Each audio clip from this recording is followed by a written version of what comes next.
नमः शिवाय। आज हम शिव महापुराण का शतरुद्र संहिता का 17वां अध्याय पढ़ेंगे। उससे पहले हमने पिछले अध्याय में पढ़े थे गृहपति अवतार, गृहपति को शिव जी से वर प्राप्ति, योगेश्वर अवतार। आज हम पढ़ेंगे शिव दशावतार। नंदीश्वर बोले, हे महामुने, अब मैं आपको त्रिलोकीनाथ भगवान शिव के दशावतार के बारे में बताता हूँ। भगवान शिव के पहले अवतार को महाकाल कहा जाता है और यह प्रभु के भक्तों को भक्ति और मुक्ति प्रदान करता है। देवी महाकाली अपने भक्तों को सदा उनकी मनोवांछित वस्तु प्रदान करती है। तारा नामक दूसरा अवतार सेवकों को सुख तथा भक्ति मुक्ति देता है। भील नामक तीसरा भुवनेश अवतार भुवनेश नामक भील शक्ति का है। चौथा षोडश विद्वेष की षोडश शक्ति कहा है, जो महादेव जी के परम भक्त को सुख प्रदान करने वाला है। पांचवा भैरव की गिरजा नामक भैरवी शक्ति है, जो उपासना करने वालों की सभी कामनाएं पूरी करती है। छठी छिन्नमस्ता नामक शक्ति भक्तों को मनोरथ को पूरा कर उन्हें शांति प्रदान करती है।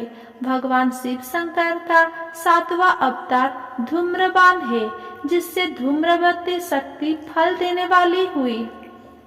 8वें अवतार रूप का नाम बगला है और बगलामुखी शक्ति महा आनंद देने वाली और भक्तों का कल्याण करने वाली है। शिव जी का 9वां अवतार मातंग नाम से हुआ एवं जिससे मातंग शक्ति उत्पन्न हुई। देवादिदेव भगवान शिव के 10वें अवतार के रूप में कमल का प्रादुर्भाव हुआ, जिससे कमला नामक शक्ति उत्पन्न हुई। ये शक्ति अपने भक्तों का पालन करने वाली तथा अभिष्ट फल प्रदान करने वाली है।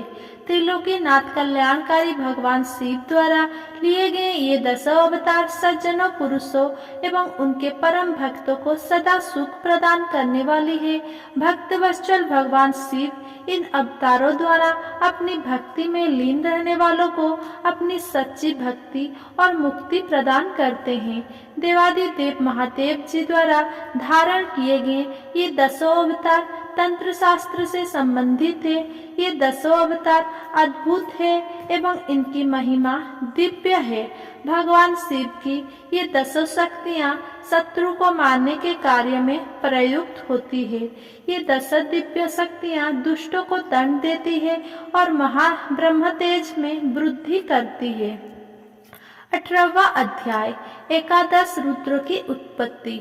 नंदीश्वर बोले, हे मुने, अभी मैंने आपको कल्याणकारी भगवान शिव के दशावतार के बारे में बताया।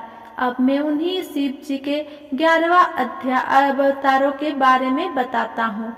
इन्हें सुनने से असत्य के दोषों से उत्पन्न होने वाली बाधा दूर हो जाती है।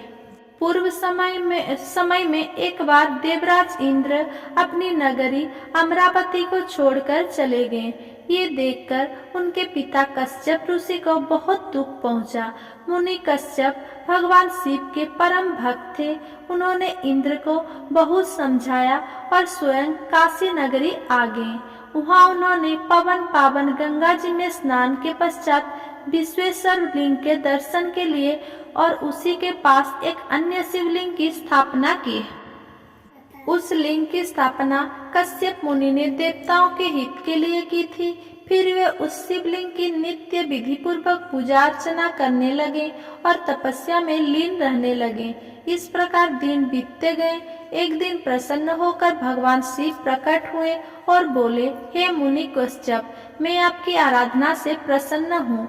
मांगो, क्या मांगना चाहते हो, मैं तुम्हारी इच्छा अवश्य पूरी करूँगा। तब भगवान शिव के वचन सुनकर कश्यप मुनि बहुत प्रसन्न हुए और महादेव जी की स्तुति करने लगे। फिर बोले, हे भगवान, मैं अपने पुत्र के दुख से बहुत दुखी हूँ। आप मेरे पुत्र का दुख दूर कीजिए। आप मेरे घर में मेरे पुत्र के रूप में उत्पन्न होकर मुझे सुख प्रदान कीजिए। कश्यप मुनि के वर को सुनकर शिव जी ने तथास्तु कहा और वहाँ से अंतर्ध्यान हो गए। तब कश्यप मुनि भी प्रसन्नता पूर्वक अपने घर वापस आ गए। उन्होंने सब देवताओं को अपने वरदान के बारे में बताया, जिसे जानकर सब देवता बहुत प्रसन्न हुए। भगवान शिव अपने द्वारा दिए गए वरदान के फलस्वरूप कश्यप मुनि के यहाँ उनके पुत्र के रूप में जन्मे। कश्यप मुनि ने प्यार से उनका नाम सुरभि रखा। सुरभि के जन्म पर बड़ा उत्सव हुआ। सभी देवताओं ने प्रसन्न होकर फूल बरसाए, अप्सराएं नृत्य करने लगी तथा चारों दिशाओं में मंगल ध्वनि गूंजने लगी।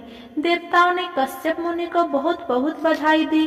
तत्पश्चात सुरभि के बड़े होने पर उनसे कपाली, पिंगल, भीम, विरूपाक्ष, विलोहित, शास्ता, अजपादा, अपि, ब्रुद्य, शंभु, चंड तथा भव नामक 11 रुद्र ने जन्म लिया। इन 11 रुद्रों ने देवताओं की रक्षा करने तथा उनका हित करने हेतु अनेकों असुरों का वध किया। फिर उन्होंने दैत्य द्वारा अधिकृत किया स्वर्ग का राज्य वापस ले लिया और उस पर फिर से देवराज इंद्र का राज्य हो गया। ये 11 रुद्र आज भी देवताओं की रक्षा करने के लिए स्वर्ग में विराजमान रहते हैं। 19वां अध्याय दुर्वासा चरित्र। नंदीश्वर बोले, हे महामुनि, परम तेजस्वी तपस्वी महर्षि अन्वी, जो देवी अनुसुईया के पति थे, ब्रह्मा जी की आज्ञा से रुक्यकुल नामक पर्वत पर, जो कि विंध्याचल के पास में स्थित था, पुत्र की कामना से घोर तपस्या की। उनकी तपस्या दिन प्रतिदिन और भीषण होती जा रही थी, जिससे तेज अग्नि की ज्वाला प्रकट हुई और उससे सब लोग जलने लगे। तब सब देवताओं ने मिलकर ब्रह्मा जी से प्रार्थना की।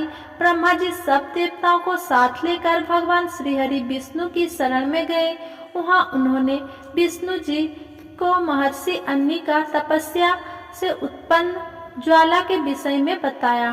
तब श्रीहरि बोले कि परमेश्वर भगवान शिव ही इस समस्या को दूर कर सकते हैं, इसीलिए हमें उनकी शरण में जाना चाहिए। तत्पश्चात श्रीहरि ब्रह्मा जी और अन्य देवताओं को साथ लेकर भगवान शिव की शरण में गए। कैलाश पर्वत पर पहुंचकर सबने त्रिलोकीनाथ भगवान शिव को नमस्कार किया और उनकी स्तुति करने लगे। उन्होंने महादेव जी को अन्नी मुनि की तपस्या के बारे में बताया। तत्पश्चात तीनों ब्रह्मा, विष्णु और शिव जी अन्नी मुनि को वरदान देने के लिए कहा गए। उनके पदचिन्हों को पहचान कर अन्नी मुनि ने उन तीनों को अलग अलग स्तुति करनी आरंभ कर दी।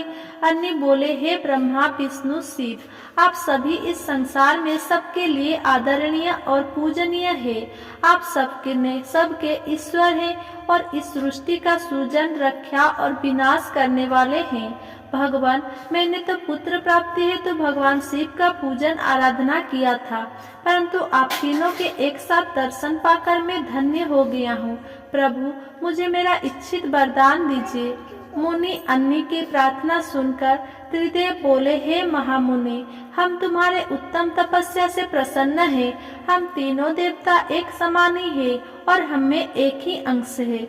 हमारे वरदान से तुम्हारे 3 पुत्र होंगे जो हम तीनों के अंश होंगे। ये कहकर ब्रह्मा, विष्णु और शिव वहां से अंतर्ध्यान हो गए। अन्य मुनि वरदान पाकर खुशी से झूम उठे और वापस अपने आश्रम में चले गए। वहां पहुंचकर उन्होंने अपनी पत्नी अनुसुईया को वरदान के विषय में बताया, जिसे सुनकर वह भी हर्षित हो उठी। समय बीतता गया। निर्धारित समय पर देवी अनुसुईया के 3 पुत्र को जन्म दिया, जो कि स्वयं भगवान शिव, ब्रह्मा और विष्णु का अंश थे। ब्रह्मा जी के अंश से चंद्रमा, विष्णु जी के अंश से दत्त तथा भगवान शिव के अंश से दुर्वासा जी की उत्पन्न हुई। दुर्वासा जी ने सूर्य वंश में उत्पन्न राजा और अबरीश जी की सप्तद्वीप के स्वामी थे कि परीक्षा ली। एक दिन राजा अबरीश ने एकादशी का व्रत रखा। तब दुर्वासा जी अपने शिष्यों के साथ लेकर उनके राजमहल में गए। उधर अबरीश ने सब ब्राह्मणों को भोजन कराने के उपरांत जैसे ही जल पिया, दुर्वासा ऋषि वहां पहुंचकर उन पर नाराज होने लगे। वे बोले, राजन, हमें निमंत्रण देकर बुलाने पर भी आपने हमारा जान नहीं किया और हमें भोजन कराने से पहले ही जल पी लिया। अब तुम्हें अपनी करनी का फल अवश्य भुगतना होगा। ये कहकर दुर्वासा जी ने राजा अबरीश को साप से भस्म करना चाहा, परंतु उसी समय उनकी रक्षा हेतु सुदर्शन चक्र आ गया और वो दुर्वासा मुनि को ही जलाने लगा। तभी आकाशवाणी हुई कि दुर्वासा जी अबरीश भगवान शिव का अंश है। ये सुनकर सुदर्शन चक्र शांत हो गया। तब राजा अबरीश ने दुर्वासा के चरण पकड़ लिए और उन्हें उत्तम भोजन कराकर विदा किया। एक बार दुर्वासा जी ने मर्यादा पुरुषोत्तम श्री राम की परीक्षा ली। उन्होंने श्री राम से कहा कि आपके और हमारे बीच होने वाली बात में कोई बीच में ना आए।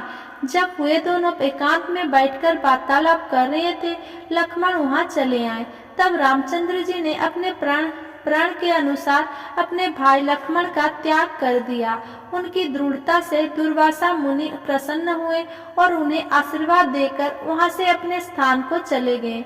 इसी प्रकार एक बार उन्होंने श्री कृष्ण जी की भी परीक्षा ली थी।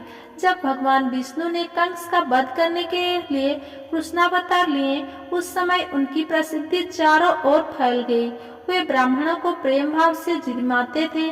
उनकी ख्याति के कारण एक बार दुर्वासा जी कृष्ण की परीक्षा लेने के लिए पहुंच गए। उनकी सेवा से प्रसन्न होकर उन्होंने कृष्ण को वज्र के समान शरीर होने का वरदान प्रदान किया।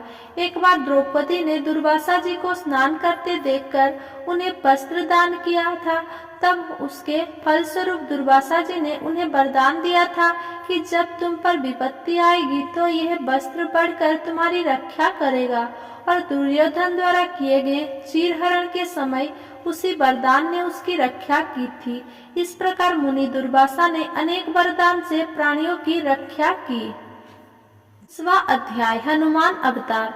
नंदीश्वर बोले, हे महामुने, एक समय की बात है, भगवान शिव जो कि महान लीलाधारी हैं, भगवान श्रीहरि विष्णु का मोहिनी रूप देखकर उन पर मोहित हो गए। कामदेव के बाणों से आहत होकर रामचंद्र जी के कार्य को सिद्ध करने हेतु उन्होंने अपना वीर्यपात कर दिया। तब उस वीर्य को पते पर रखकर सप्तऋषियों ने देवी अंजनी के कान में पहुंचा दिया। समय आने पर देवी अंजनी गर्भवती हुई और उन्होंने महाबली और पराक्रम युक्त बानर रूपी शरीर वाले हनुमान को जन्म दिया। बाल्यकाल में हनुमान बड़े ही वीर और पराक्रमी थे। वे बहुत चंचल भी थे। बाल लीला में उन्होंने सूर्य को फल समझकर निगल लिया था और देवताओं की विनती पर उसे मुक्ति में किया। ये जानने के बाद कि हनुमान भगवान शिव के अंश से जन्म है, सबने उन्हें अनेक वरदान और आशीर्वाद प्रदान किए। सूर्य देव की कृपा से उन्हें सारी विद्याएं प्राप्त हुई। बालपन से ही हनुमान के हृदय में श्री राम का निवास था। भक्ति भावना से उनकी आराधना और सेवा करना ही उनका धैर्य था। उन्होंने श्री राम की सेवा हेतु अपना घर त्याग दिया। उनकी वानर राज सुग्रीव से भेंट रुष्मुख पर्वत पर हुई, जिनकी पत्नी का हरण उसके भाई बलि ने किया था और उसे अपने राज्य से निकाल दिया था। हनुमान भी सुग्रीव के साथी बनकर उनके साथ रहने लगे। जब रामचंद्र भी वनवास काट रहे थे और दुष्ट रावण ने उनकी पत्नी देवी जानकी का अपहरण कर लिया था, उस समय उनकी भेंट हनुमान से हुई थी। हनुमान ने अपनी आराध्य श्री राम को पहचान लिया और उनके चरणों में अपना सर्वस्व समर्पित कर दिया। हनुमान और सुग्रीव से मित्रता हो जाने के पश्चात श्री राम ने सुग्रीव के बड़े भाई बाली, जिसने उनका राज्य और पत्नी दोनों को छीन लिया था, का वध कर सुग्रीव का राज्याभिषेक कराया। फिर सुग्रीव अपनी पूरी वानर सेना सहित श्री राम की पत्नी देवी सीता को ढूंढने के लिए निकल पड़े, परंतु कुछ पता न चल सका। तब स्वयं हनुमान ने माता सीता की खोज शुरू की तथा समुद्र पार लंका जाकर उन्हें खोज निकाला और उनके आराध्य प्रभु राम का संदेश उन तक पहुंचाया। अपने स्वामी का समाचार पाकर देवी सीता बहुत प्रसन्न हुई। उनका सारा शोक पल भर में दूर हो गया। माता सीता को राम जी का संदेश देकर हनुमान ने राक्षस को सबक सिखाना शुरू किया। उन्होंने सारी अशोक वाटिका को नष्ट कर दिया, सारे वृक्ष को उखाड़ फेंक दिया। जब रावण के सैनिकों ने उन्हें देख लिया तो रावण के सामने जाने हेतु उन्होंने अपने को कैद करा दिया। बंधन में बांधकर उन्हें रावण के सामने ले जाया गया। तब राक्षस राज ने वानर रूपी हनुमान की पूंछ में आग लगाने का दंड किया।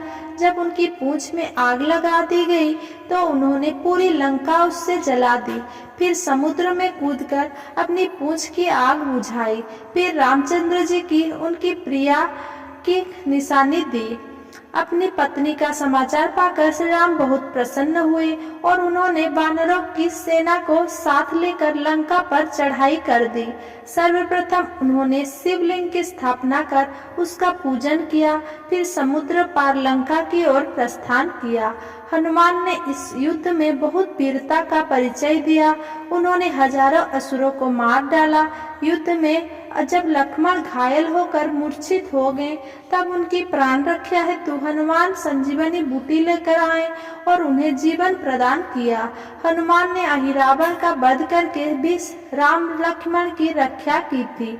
हनुमान में भगवान शिव का अंश था और उन्होंने पग पग पर श्री राम की रक्षा एवं सहयोग देकर उनके कार्यों को सिद्ध किया।